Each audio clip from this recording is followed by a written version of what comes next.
Israel's defense minister, Yoav Gallant, says his country is closer to making critical decisions about military activities in Lebanon amid escalating tensions between Hezbollah and Israel.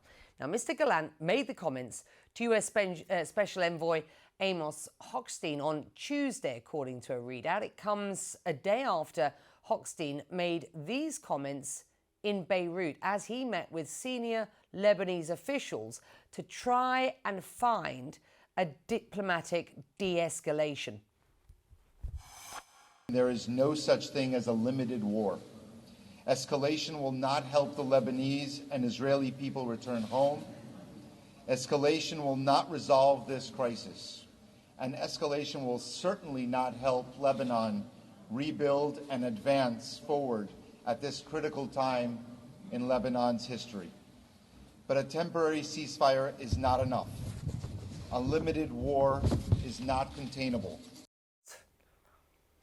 Officials say the US administration is concerned that Israel is planning a ground incursion into Lebanon that could be launched in the late spring or early summer if diplomatic efforts fail.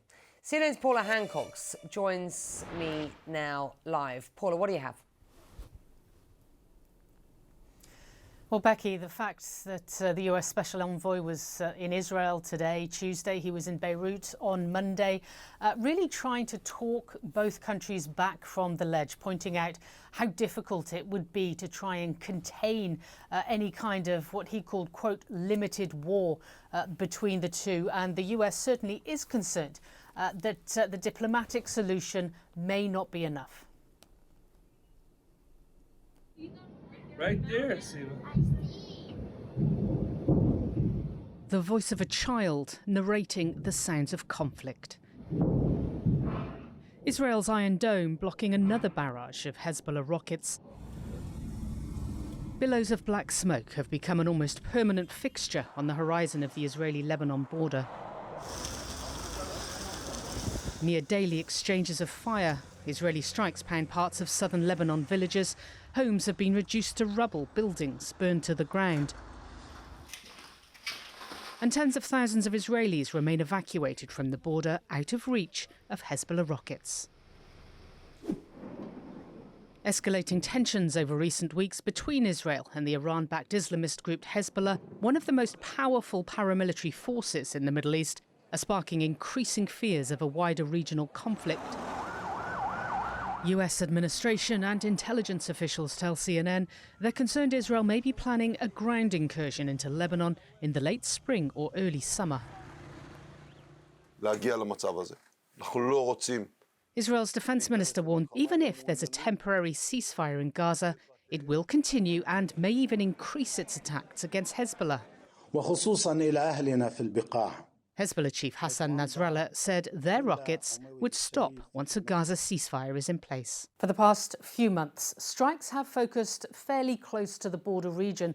However, Israel is now edging further north, hitting a town just last week over 100 kilometres from Lebanon's border. The deepest attack yet into Lebanese territory. The IDF now ramping up drills, releasing this video showing its forces conducting training exercises in the north. One former officer believes greater Israeli force is inevitable if diplomacy fails, which he suspects it will. If we want to make Hezbollah withdraw from the border, I don't see any other way to do it. Sadly, I'm saying it. I don't think that it's good for us or even for the Lebanese. It will be ugly. It will be painful for both sides. It won't be short. A bloody war between Israel and Hezbollah in 2006 is still fresh in the region's memory, with concerns a repeat would be even more deadly.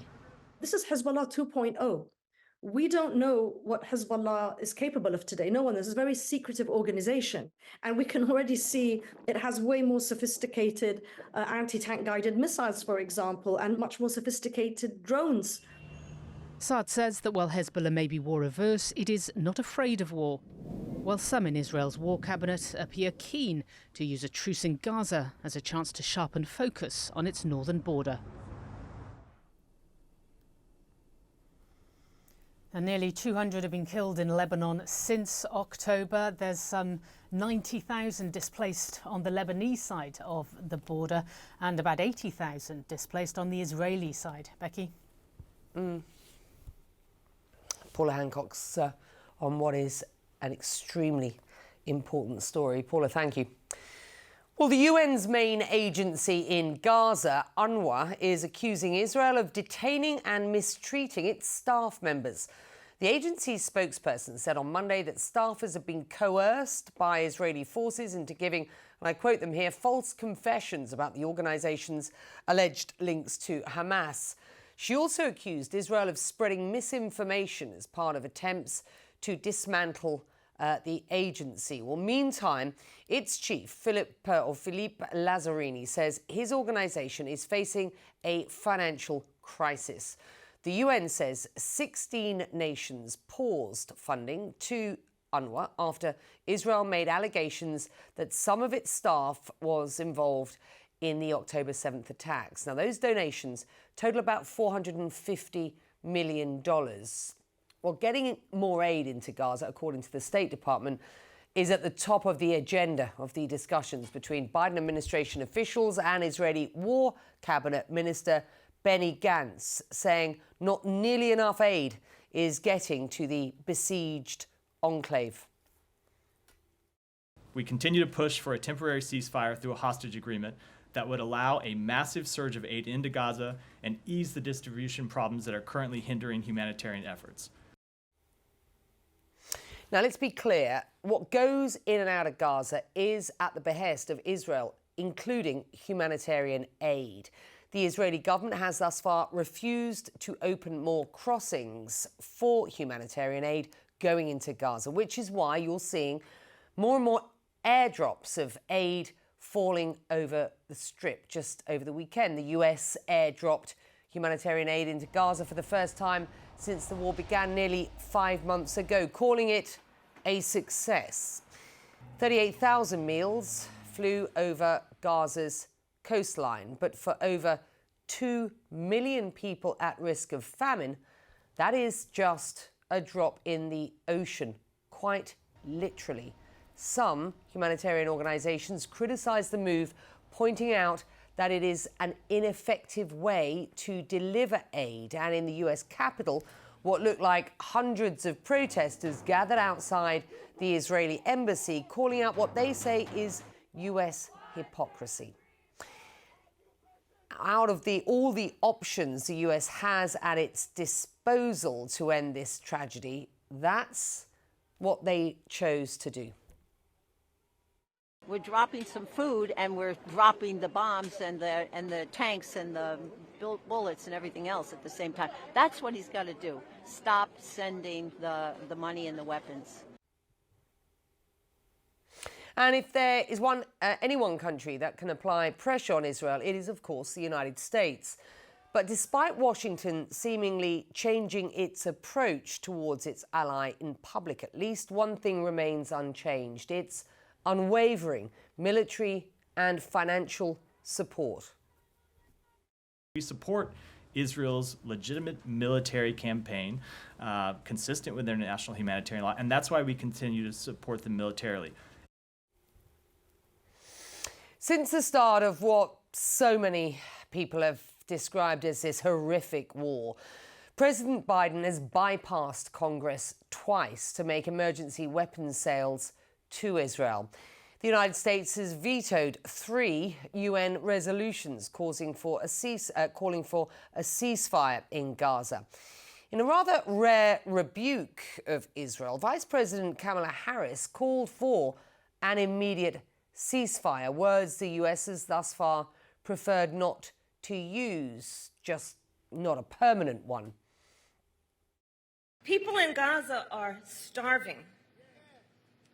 The conditions are inhumane. The Israeli government must do more to significantly increase the flow of aid. No excuses. there must be an immediate ceasefire. For at least the next 6 weeks.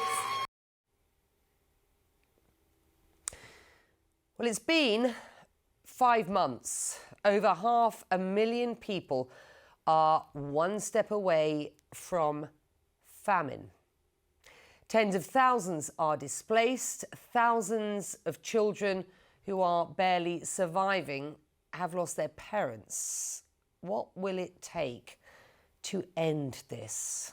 Well, if there's one image that sums up how many people feel about the West's actions in Gaza, it's this cartoon that has gone viral online. Loaves of bread being dropped from the sky alongside bombs. The comedy of the absurd, were it not the tragedy of our times.